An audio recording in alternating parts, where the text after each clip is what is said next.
오늘의 주요 뉴스입니다. 과학기술과 문화예술을 결합해 인간 중심의 기술 발전을 논의하는 2025 지아티언스 행사가 열렸습니다. 과학과 예술을 융합한 다양한 퍼포먼스와 청년들의 아이디어가 발표돼 눈길을 끌었습니다. 원자력안전위원회가 지난 9월 정비에 들어간 세울 2호기의 재가동을 허용했습니다. 상시 검사의 첫 시범 적용 사례로 원전 정지 기간을 한 달 이상 단축했습니다. 포플러 나뭇잎처럼 주변 수분과 온도에 따라 냉난방을 전환하는 신소재가 개발됐습니다.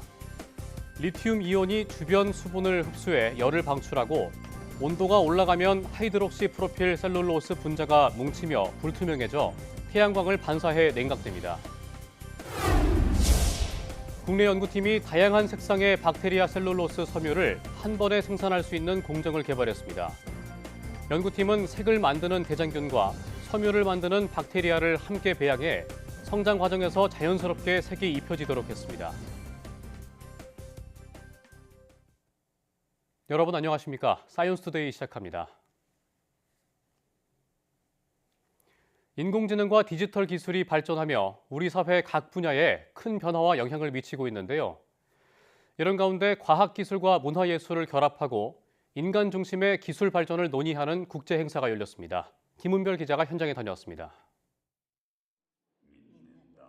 12m의 거대한 무대 스크린에 AI로 복원된 백범 김구 선생이 나타나 백범 일지를 함께 낭독하며 인간을 널리 이롭게 한다는 홍익인간의 정신을 되새깁니다.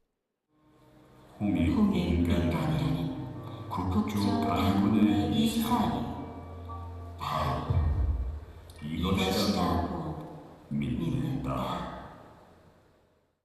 끝없는 과학기술의 발전도 결국 사람을 위한 것이어야 한다는 인간주의에 대한 선언인 셈입니다. 과학기술과 문화예술을 융합한 테크아트를 국가전략 차원의 융합 플랫폼으로 논의하는 국제 행사가 열렸습니다. 우리 사회를 거대한 수레라고 본다면은 한쪽 바퀴는 과학이고 한쪽 바퀴는 예술이라고 생각해요. 과학과 예술이 융합해서 어떤 새로운 가치를 만들어내고 그것이 산업으로 연결되고 새로운 우리가 일자리를 만들어낼 수 있는가. 제1동포 여성 음악가들이 가야금과 고토, 바이올린 등으로 아리랑의 감성을 풀어내는 동안 AI 기술로 재현된 영상이 펼쳐집니다.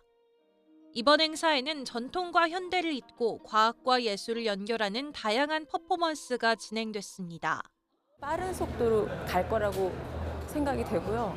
과학하고 예술은 사실은 전혀 다를 것 같지만 또 같은 부분도 있고 그렇습니다.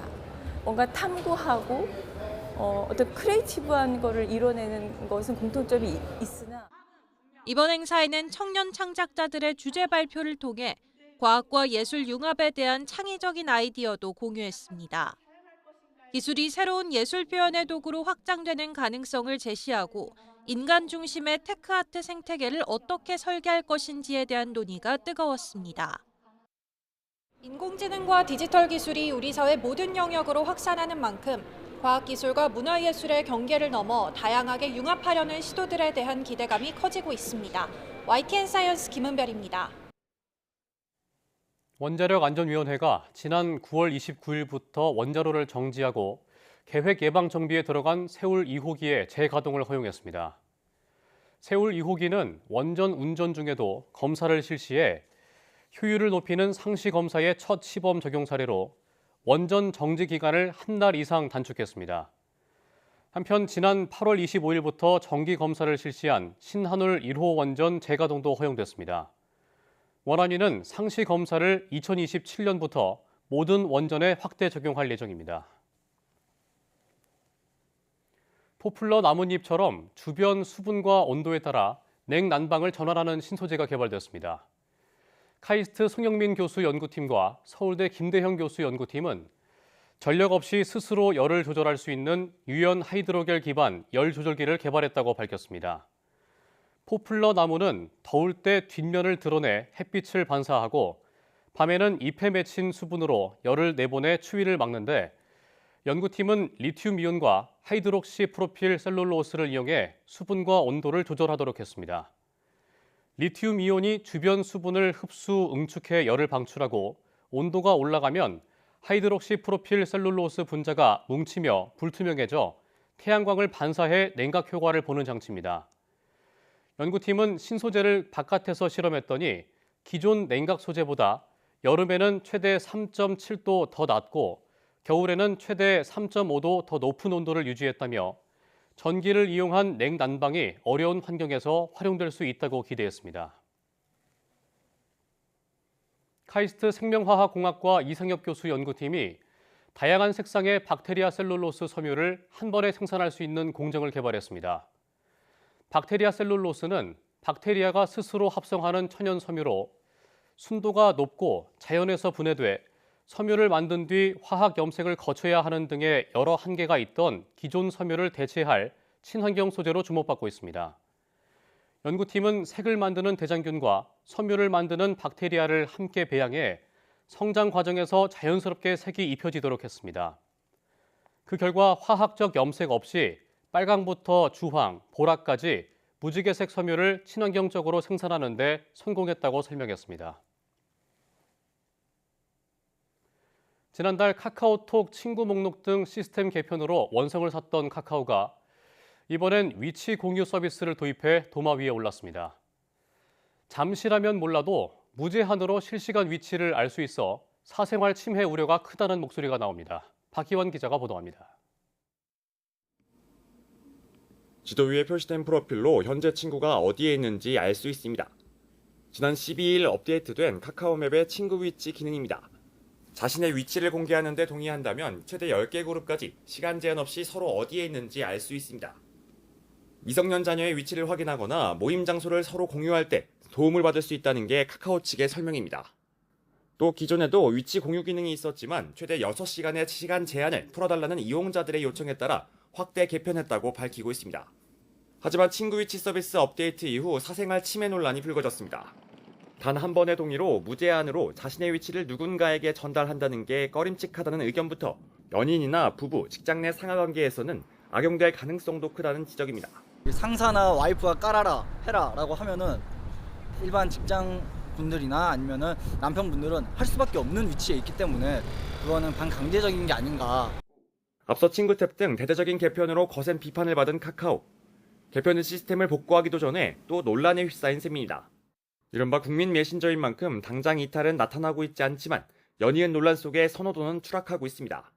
다른 뭐 인스타나 뭐 페북이나 그런 걸로도 메시지 주고받고 있는 것도 있고 그냥 문자로 하기도 해요. 그래서 점점 사람들이 안 쓰면 안 쓸 것 같은 느낌? 카카오톡은 일단 친구 위치 서비스에는 현행법상 문제가 확인되지 않았지만 소비자들의 불편사항을 주의 깊게 살펴보겠다고 밝혔습니다. YTN 박규환입니다. 본격적인 김장철을 앞두고 한때 금배추로 불릴 정도로 비쌌던 배추값이 안정세를 되찾았습니다. 다른 김장 재료 가격도 평년보다 낮아 올해 김장 비용 부담이 한결 줄어들 전망인데요. 하지만 급격한 기온 하강이 배추 생육을 망치는 냉해 피해인 동해 가능성이 변수로 떠오르고 있습니다. 오동곤 기자가 보도합니다. 본격 김장철을 맞아 붐비는 마트. 강원도 태백산 고랭지 배추입니다. 한때 금배추로 불릴 만큼 부담스러웠던 배추값이 최근 안정세를 보이면서 소비자들의 표정도 한결 밝아졌습니다. 오늘 김장거리 좀 사러 왔어요. 가격은 뭐 괜찮은 것 같아요. 실제로 배추 한 포기 소매 가격은 약 3,000원으로 지난달보다 50%, 평년과 비교해도 5% 넘게 떨어졌습니다. 폭염과 집중호우로 지난 8월 한때 7,000원까지 치솟았던 배추값은 정부의 수급 관리가 이루어지면서 안정세를 되찾고 있습니다. 다른 김장 재료도 평년과 비교해 전반적으로 가격이 낮습니다. 무도 지난달 20% 가까이 떨어졌고 파와 양파, 고춧가루, 마늘 등도 모두 평년보다 저렴합니다. 이에 따라 올해 김장 비용은 20만 1,151원으로 지난해 조사보다 5.6% 적게 될 것으로 나타났습니다. 농식품부는 배추와 무의 재배 면적이 늘어 김장철 공급에 큰 문제가 없을 것으로 내다보고 있습니다. 다만 최근 기온이 영하까지 급격히 떨어지면서 배추 생육의 치명적인 동해 가능성이 변수로 떠오르고 있습니다. 갑작스러운 한파로 식물의 조직이나 세포가 어느 피해를 받는 현상을 말하는데요. 배추는 결구가 잘 안 됩니다. 아울러 그 세포 호흡이 증가해서 단맛이 떨어지고 또 수분이 감소해서 푸석거려 맛이 없어집니다. 정부는 비축 물량과 계약 재배 물량을 활용해 배추 36,500톤을 공급하고 농수산물 할인 지원 예산 500억 원을 투입해 김장 재료 부담을 최대 50%까지 낮춘다는 계획입니다. 정부 대책으로 올해 김장 재료는 전반적으로 안정세를 보이고 있지만 지난 여름 이상 기온이 영향을 줬던 것처럼 갑자기 찾아온 추위가 남은 변수로 지목되고 있습니다. YTN 오동건입니다. 교촌치킨 일부 매장이 배달앱 메뉴 가격을 매장보다 비싸게 받는 이른바 이중 가격제를 확대하고 있습니다. 프랜차이즈 업계에 따르면 최근 여러 매장에서 허니 순살, 허니 갈릭 순살 등 순살 메뉴의 배달앱 가격은 25,000원으로 본사에서 권장하는 가격보다 2,000원 비싸게 책정된 것으로 나타났습니다. 교촌치킨은 앞서 순살 메뉴에 닭다리살 대신 닭가슴살을 섞고 총 중량도 30% 정도 줄여 논란이 일자 오는 20일부터 중량을 원래대로 되돌리고 닭다리살 100% 구성을 되돌리기로 했습니다. 서울 지역 교촌 점주들은 배달앱 수수료 부담을 이유로 지난 9월 콤보류 메뉴의 배달앱 가격을 약 2,000원 인상하기도 했습니다. 임금 근로 일자리 증가세 둔화가 지속되고 있는 가운데 건설업과 제조업, 청년층 일자리 감소가 이어지고 있습니다. 국가데이터처는 지난 2분기 임금 근로 일자리가 2,095만 개로 1년 전에 비해 11만 1,000개, 0.5% 증가하는 데 그쳤다고 밝혔습니다. 지난 1분기 0.1% 증가에 이어 임금 근로 일자리 통계가 작성되기 시작한 2018년 이후 두 번째로 적은 증가율입니다. 산업별로 보면 건설업 일자리가 180만 5천 개로 1년 전에 비해 14.1% 감소했고 제조업도 430만 1천 개로 1.3% 줄었습니다. 나이별로 보면 20대 이하 일자리가 292만 4천 개로 4.4% 줄었고 60대 이상은 401만 9천 개로 6.2% 늘었습니다.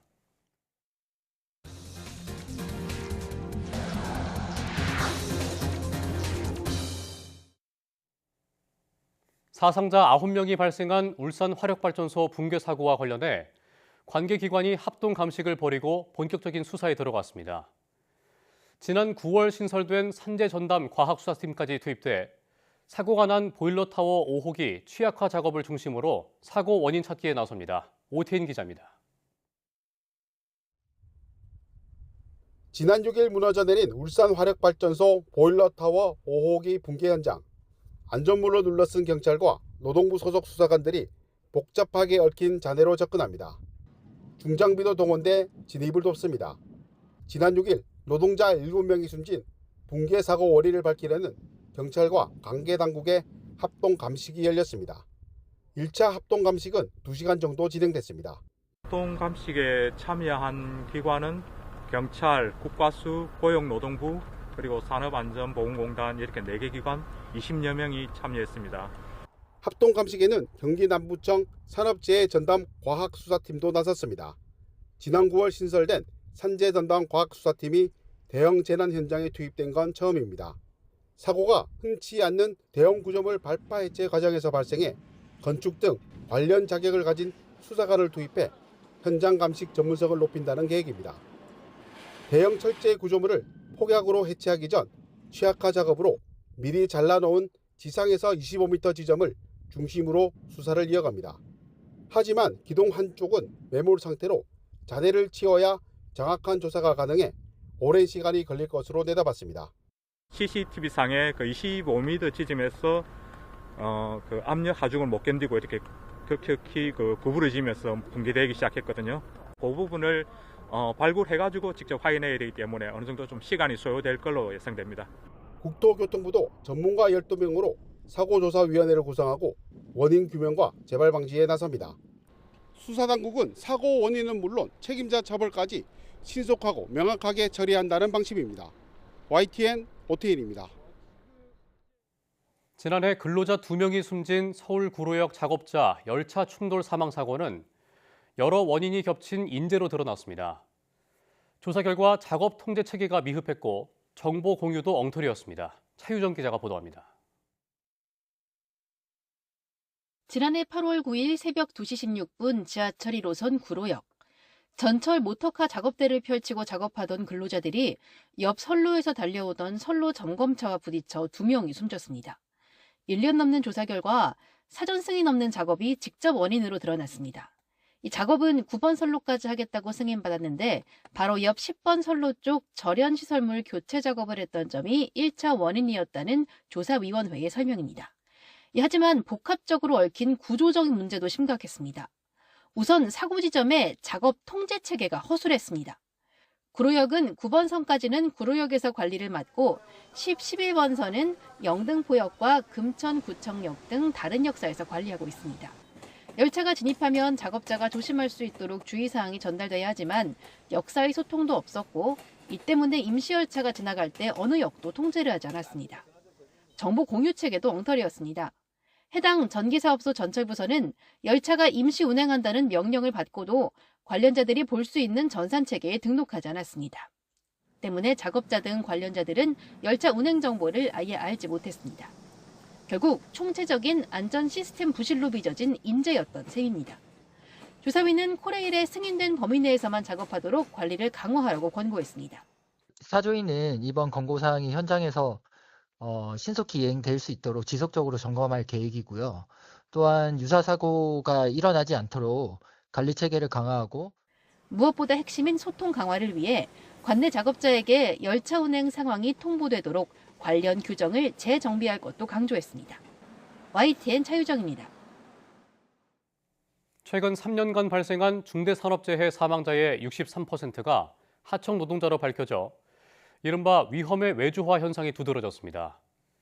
투명사회를 위한 정보공개센터는 2년간의 소송 끝에 원하청 실명이 포함된 2022년부터 2024년까지의 중대산업재해 발생 현황을 고용노동부에서 확보했다고 밝혔습니다. 중대재해법이 시행된 2022년 1월 27일부터 지난해 말까지 중대산업재해는 모두 887건 발생했으며 943명이 사망하고 152명이 다쳤습니다.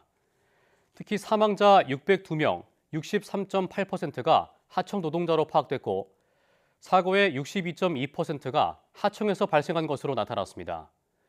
또 전체 사고의 25.4%, 226건은 중대산업재해가 가장 빈번하게 발생한 상위 10% 기업 73곳에서 반복된 것으로 조사됐습니다.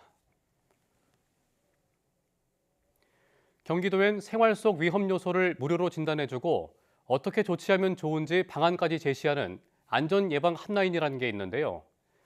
안전 사각지대를 해소하는 천병 역할을 톡톡히 하고 있습니다. 최명신 기자가 보도합니다. 아파트 외벽에 설치된 콘크리트 구조물입니다. 눈으로도 확연하게 드러난 균열이 위아래로 벌어져 있습니다. 우천시 빗물누수와 토사 유출 우려로 주민 불안이 컸던 곳입니다. 신고를 받은 경기도 안전특별점검단이 현장 점검에 나섰습니다. 정밀 진단은 물론 어떻게 보수해야 할지 구체적인 방안도 함께 제시합니다. 너무 꼼꼼하게 잘 살펴봐 주시더라고요. 건물의 상태라든지 외벽의 상태라든지 해서 향후 어떻게 해야 될 것까지도 알려주셔가지고 많이 도움이 됐습니다. 안전특별점검단이 출동한 또 다른 현장입니다. 도로 옆 옹벽이 한쪽으로 기울었고 바닥엔 균열이 깊게 파였습니다. 바로 아래엔 버스 정류장까지 있어서 위험을 느끼는 주민들이 많았습니다. 바닥에 균열이 많이 갔다. 그리고 옹벽 사이사이 균열도 있어가지고 조금 불안하다고 그렇게 민원들이 들어왔습니다.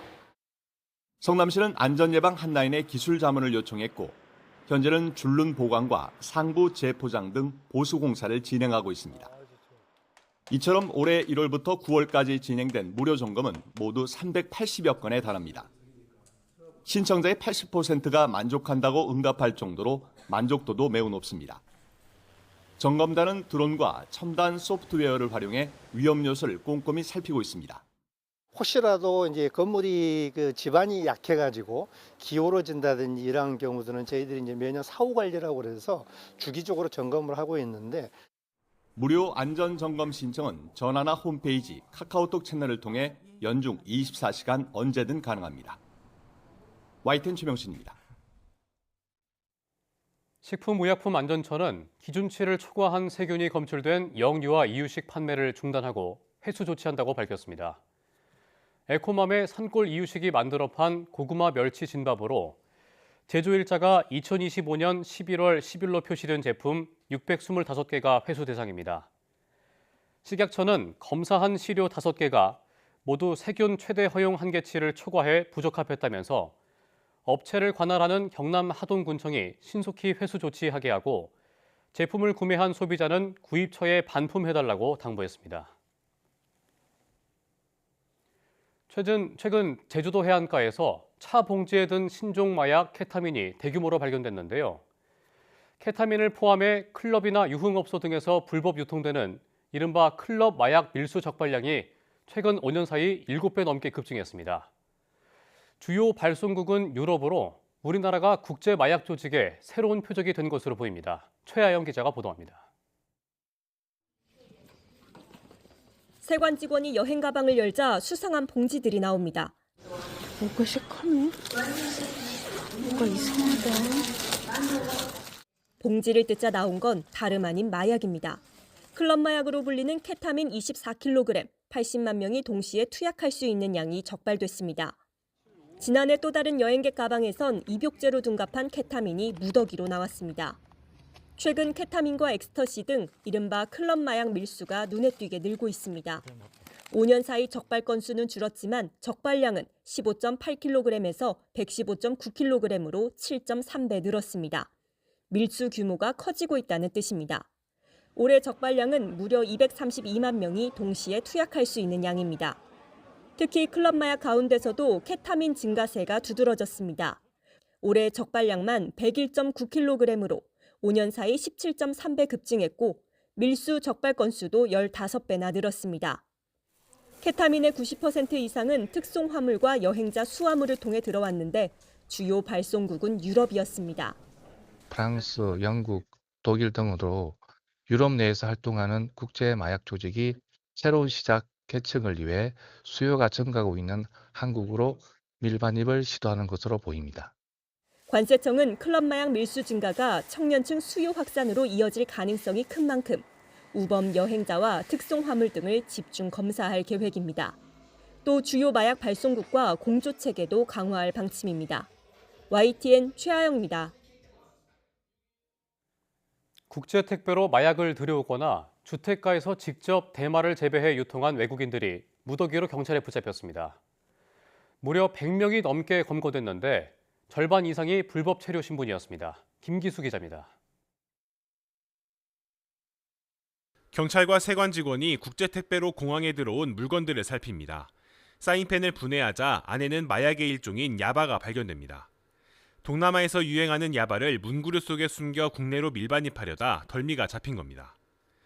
경찰은 지난해 11월 판매책을 검거한 뒤 태국 국적의 국내 총책을 특정하고 총책과 판매책, 투약자 등 61명을 붙잡았습니다. 이 가운데 51명이 구속됐는데 대부분 외국인 커뮤니티를 통해 직접 만나 전달한 것으로 드러났습니다. 또 중앙아시아 출신 외국인들의 대마 유통 첩보를 확인하고 국내 공급책 등 45명을 적발해 8명을 구속했습니다. 이들은 국제 택배로 대마 원료와 재배 도구를 들여온 뒤 주택가에서 직접 키워 유통한 것으로 확인됐습니다. 전달은 텔레그램으로 장소를 알려주는 이른바 던지기 수법이었습니다. 이들은 등산로, 계단 등 위치를 특정할 수 있는 곳을 노려 국내로 마약을 유통했습니다. 심각한 건 붙잡힌 106명 가운데 60%가 넘는 65명이 불법 체류자였다는 점입니다. 신분 추적이 어렵다는 점을 악용해 마약 범죄에 더 깊숙이 가담한 것으로 보입니다.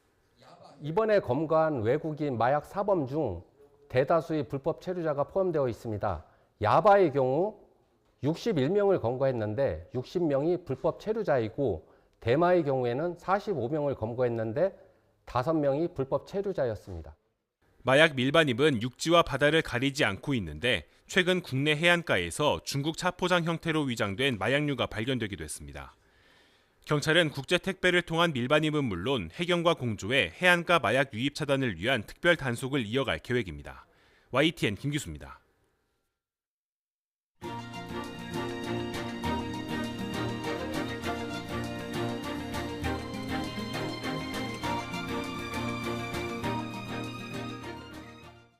이상으로 사이언스 투데이 마칩니다. 함께해 주신 여러분 고맙습니다.